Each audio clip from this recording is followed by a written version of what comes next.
This video is dedicated to everyone who has lost a loved one.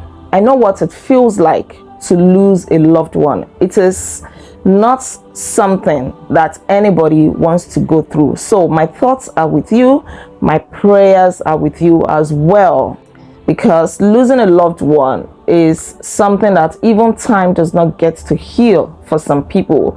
And in case your own wound is still fresh, I pray that God himself will comfort you and that you will find strength in this difficult time. Hello, you are most welcome to my channel. I am Olaide Agbaje, aka First Lady.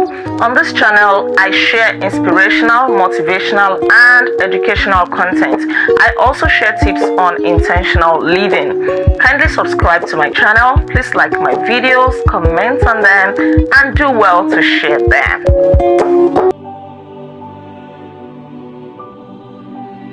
Today is the 1st of July and I have decided to make this video. The essence of this video is not to make you sad or to make you cry. Rather, this video is to help you reflect on life, how you're living life, and to also reflect on life after death. And also to remind ourselves of some of the things that we already know, but that life has made us to forget or to get carried away about, because it is very important to have this reminder every now and again that we're not going to be here forever. Today, I remember two wonderful people, my dad and my very good friend. They both died on the 1st of July. My dad died on the 1st of July 2009 and my friend, my very good friend Raphael, died on the 1st of July 2016.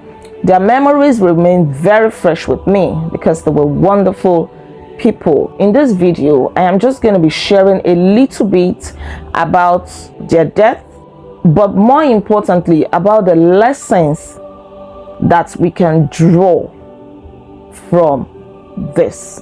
About my dad, 3 weeks before he passed on, I had just finished my vacation job, with a bank in Nigeria. I just graduated from the university and I was waiting to go for NYSC. If you're in Nigeria, once you graduate from a higher institution, you're expected to compulsorily serve your country for 1 year. And so while I was waiting to go for that service, I took up a vacation job with a bank and I just finished this vacation job and I decided to travel to Abuja to go and spend some time with some family friends.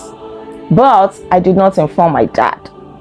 I just wanted to go to leverage on the freedom that I already enjoyed, going to work every day and all of that, to quickly go to Abuja. So I thought to myself that I'll just go. When I come back, I'm just going to explain to him the reason why he left without informing him, and then I would apologize. As children, you always think that you are wise, and not knowing that I would never have the opportunity to even see him again, not to talk of explaining anything to him or even apologizing, because I think I spent 2 weeks in Abuja and then I came back just to attend one program. It was a church program and it was to hold for 1 week. So I said, let me just attend this 1 week program also, and then I'll know that I'm done and then I'll go back home and go and face my dad. I thought I was wise. It was on the last day of this program. The program had ended and so I decided to go home. While I was preparing to go home, I received a call and it was my mom. And the next thing I heard was, "Daddy is late." I was like, what? When you hear that kind of news, it doesn't sink in immediately. Sometimes it's just as if you're dreaming. Anyways, I just hastened up and got on a bus to go home. I remember being blank all through the journey. I didn't even know what to think. Is it true? Is it not true? I did not know what to think. I was just blank. It wasn't until I was almost getting home and people started greeting me. "Oh, sorry. Oh, we're so sorry. Ekpele," and things like that. That it dawned on me that this is actually true. And then It was confirmed when I got to the house and I saw people. I went upstairs immediately. I saw people in the sitting room and I was like, okay, this is true. Well, it was a sad experience. My dad was 70 years old at the time that he passed on, and I remember him for being a very hardworking person. He was very hardworking and he was financially prudent. My dad knew how to save, how to invest, how to put his money to good use, and of course he was a humorous person. I think I got my small sense of humor from him. He liked to make everybody laugh. Now, what is the lesson that I want to bring out from his death? One big lesson is not to procrastinate. Any opportunity that you have to set things right with people, please seize it. Do not procrastinate an opportunity that you have to apologize. Or is it an opportunity to show love to somebody? Do it immediately. An opportunity to set things right with people, or even an opportunity to confess something. You don't want to go to your grave with it. Do it immediately. I wish I had not acted the way I did. I wish I could turn back the hands of time and told my dad that I was traveling. Or even if I knew that he was going to die, I wouldn't have even traveled. I would have rather spent the last days with him. But then I did not know. Nobody knows. And that is why we have to make the best use of every opportunity that we have to do good, to set things right, to apologize, and so on. I really miss him, and I wish he was here to enjoy the fruits of his labor, because he also did a good thing by training all his children. He sent us all to school. He did well. He wasn't a very rich man, but from the little that he had, he made sure that he trained all his children to school. Adieu, Daddy, I miss you. And now to my friend Raphael. The South Africans would call him Raphael. Raphael was a friend that I met when I got to South Africa in February 2014. He was already there before me doing his PhD. And so somebody introduced me to him because we were both Nigerians. He was also in my university and in the same faculty. And it also happened that we were attending the same church. So I got introduced to him, and Raphael was one of the persons that gave me a soft landing when I arrived in Pretoria in 2014, because it is a great blessing when you already find somebody in a strange land or a foreign land, somebody that you can relate with. So he helped me to navigate my way around the university. He was a great guy. Raphael was very selfless. He was selfless. He was kind. He was helpful. And Raphael was funny, always smiling. How did Raphael die? I think the incident surrounding his death pains me even more than his death, because I feel that it was an avoidable death. A day before he passed on, he decided to go and see one of his friends in another town, about 6 hours drive from Pretoria, and so that they could take a final look at his PhD. At this time he was already rounding off his PhD, getting ready to submit it, and so he wanted them to take a final look at it, do the necessary correction, and probably have some time to bond. So he left Pretoria very late on that day, very late at night. And one of our friends later told me that Raphael told her that night that if his late mom were to be around, she wouldn't have allowed him to embark on that journey that late in the night. You see, it is always good to heed the warning of our parents, whether they are late or alive, or the warnings of people who are wiser than us, who have more experience than us. I really wish that he heeded his mom's warning. Anyways, he set out to travel, and because it was at night, he drove himself down. I remember it wasn't even too long that he bought that car. As a student, he saved some money and bought that car to make his movement easy. So he drove himself down, and I guess because the roads were free, it was like midnight, and probably he was just enjoying himself. driving at a high speed, not expecting that he would hit any car.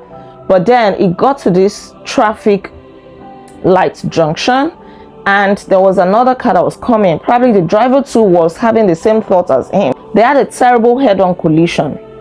Raphael's car was a write-off. His body was put in the mortuary. I remember some of us, his friends, with our pastor at that time, coming together to pray that God would do a miracle, that Raphael would wake up. We prayed so hard because we all loved him. I mean, who wouldn't want to be around Raphael? He always had positive vibes. He always smiled. And if you have any problem and go to Raphael, you will forget your problem by the time you are parting ways with him. Raphael was really great. And so we prayed that he would wake up, but God knows best. And we later took solace in the fact that if Raphael had survived that accident, he wouldn't have been the same. He would probably have had to live the rest of his life in a vegetative state. And the Raphael that I knew would not like to depend on anybody, would not like to be a burden to anybody moving him around or helping him do stuff. He was a free-spirited guy. And so that was the solace that we had. What is the lesson to draw from the death of my good friend Raphael? Number one thing is a question. What will people remember you for? What will you be remembered for? Raphael was remembered for his selflessness, for his kindness, for his helpfulness, such that during a service of songs, almost all the staff members in the faculty attended. This is excluding students and people that came from outside. You know, for students to have passed on, and staff members, lecturers, the dean, big people in the faculty, they all attended the service of songs.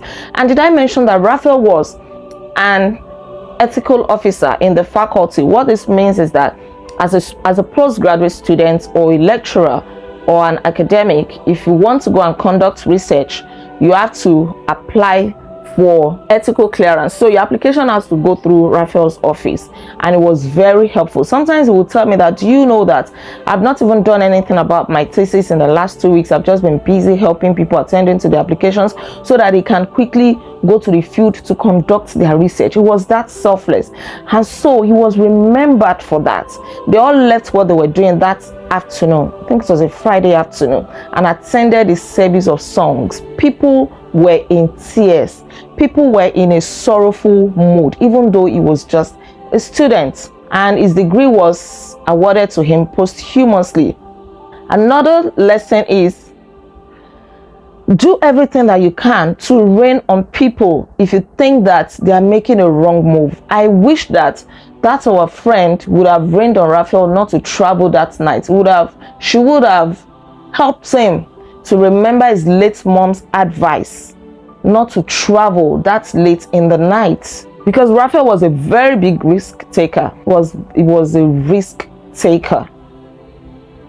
And apart from that, I just want to enjoin you to be grateful. Stop complaining. My dad and Raphael would have paid any amount to be alive up till this day, but then they were taken away, and God knows best. Stop complaining. Be grateful for life. When there is life, there is hope. There is hope for tomorrow. We don't know tomorrow, but we know a God who knows tomorrow. What will you be remembered for? What are you doing with your life? Do everything to set things right. Spend quality time with the people that you love. Do not be carried away by what is going on in this life, that you forget eternity, because there is life after this life, and that life after this life is going to be for eternity. So where do you want to spend eternity? Do you know Jesus? Let me introduce you to Jesus if you don't know him. He died for you. He loves you, and he wants you to accept him. He wants to come into your life. He wants to dwell with you. He wants to give you hope.